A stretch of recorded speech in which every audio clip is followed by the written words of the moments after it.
Hi, Stefan Swartling here from Swartling Network. I have now used Android since October, November 2012, so around 6 months or so. And as you maybe remember, I said that there was some problems for me to solve in my Android experience, my Android journey, before I could be happy with my Android phone instead of my beloved iPhone. And I would say that I have solved all of those problems now after 6 months. For example, I said that I should miss a GTD app called OmniFocus that I used on both my Mac and my iPhone.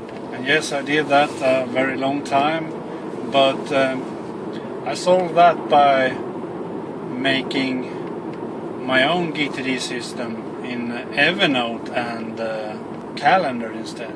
So I use Evernote now combined with the calendar, Google Calendar.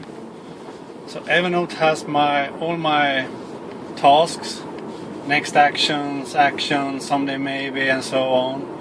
And tasks that need a schedule, a date, I use the calendar for.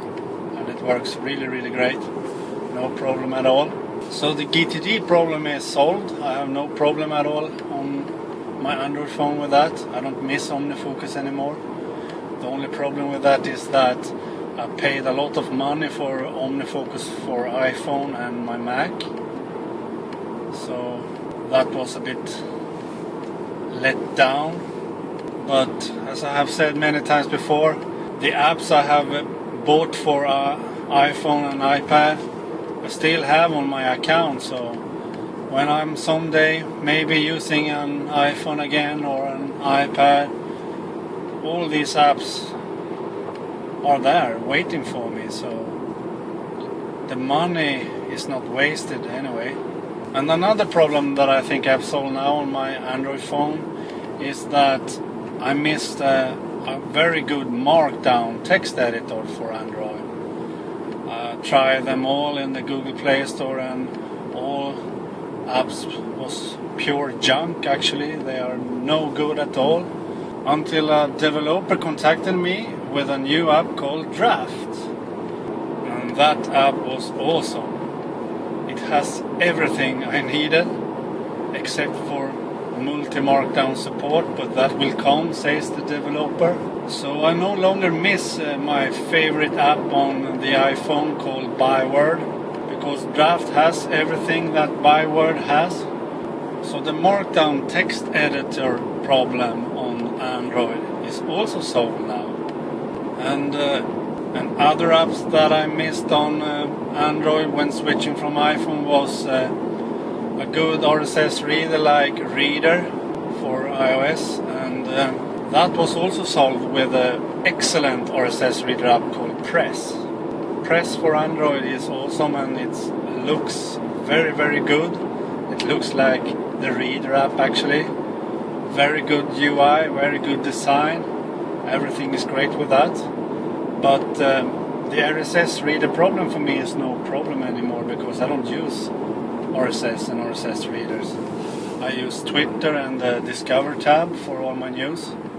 So I don't use RSS readers anymore anyway, but the official Twitter app for Android is perfect for me. It has all the news I want because I follow the right people.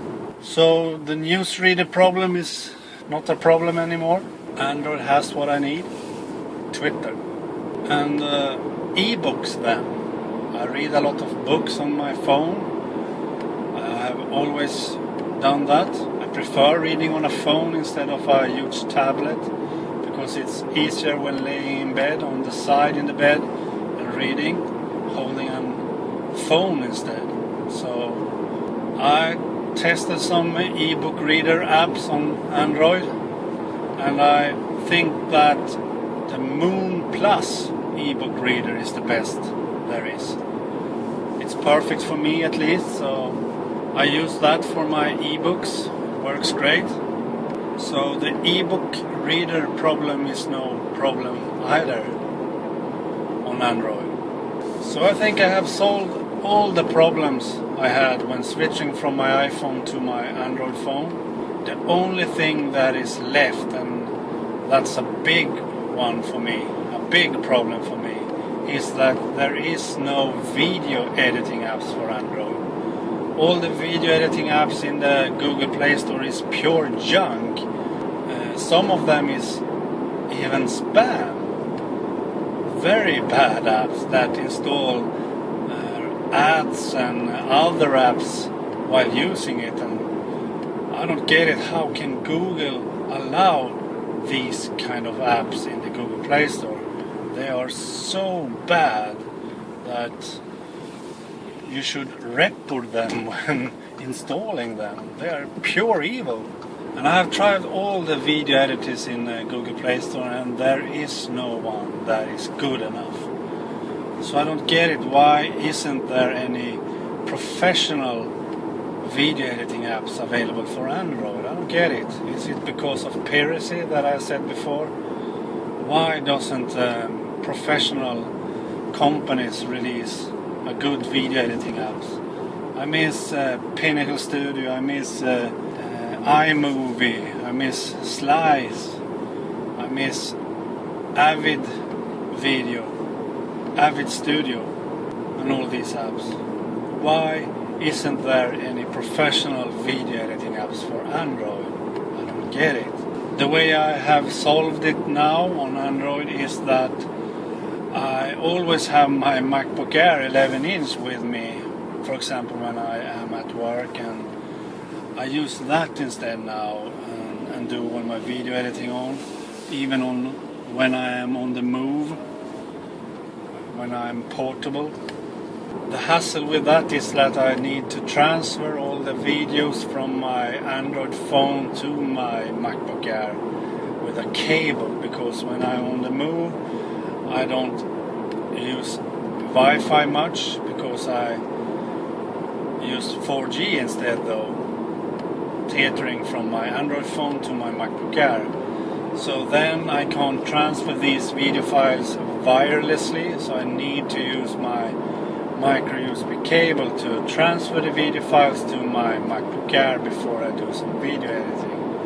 And that is a bit hassle because it takes time and a bit boring also to do. So before I used my iPhone to do all the video editing on these files, and it worked great, really great. It's very easy to do video editing, advanced video editing even, on the iPhone. But on the Android it's impossible, totally impossible.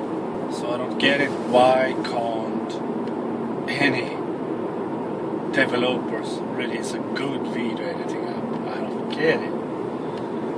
It's strange actually. Do you know why Android doesn't have any good video editing apps?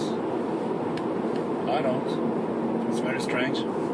So I would say that my Android experience, my Android journey is great. It's perfect for me.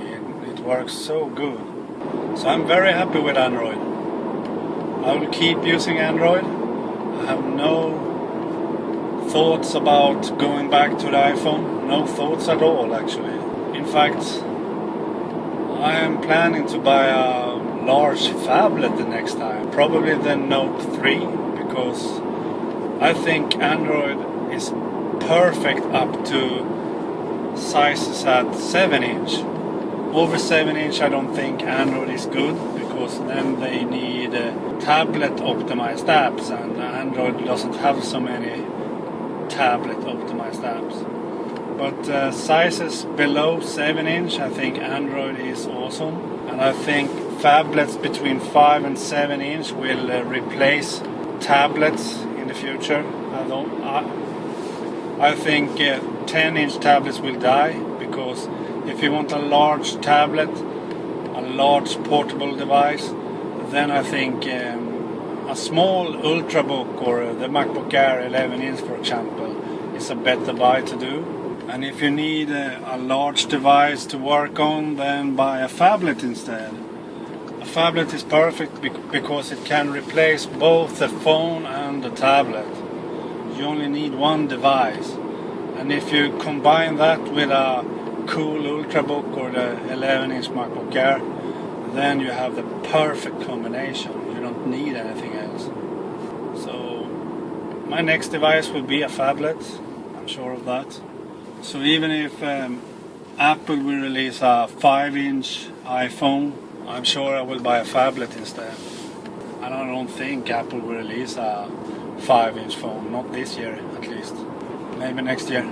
This year we will see an updated iPhone 5 with new specs. That's it. It will be called iPhone 5S, I'm sure of that. Because that is what Apple are doing. But maybe next year, if we are lucky, who knows, Apple will release a bigger phone, 5-inch or so. I hope that. And maybe I will buy that iPhone, I don't know. But then I will have my large Android phablet too. I will not sell it. I will have that also. If that is the case, then I will have both a bigger iPhone and my phablet, Android phablet. Because I want to have both ecosystems. Because I want to try apps on both. I think you know by now that I am very happy with Android. It has been a fun Android experience and Android journey. It has been very exciting, very interesting to try out Android. And as I said, I will keep Android. I will use Android from now on. And I think that the Google experience, if you use Google apps, Google services, then the Google experience on Android is so good, so that beats what Apple is doing on iOS at the moment. For example, Google Now is much better than Siri, as an example. And if you are deep into Gmail, Google Calendar, Google Plus, and much more Google services, then Android is the first choice. You should use Android if you are deep into the Google ecosystem. So that's it. I hope you like this video. Please give it a thumbs up and please subscribe to my YouTube channel. Do that. Okay, bye.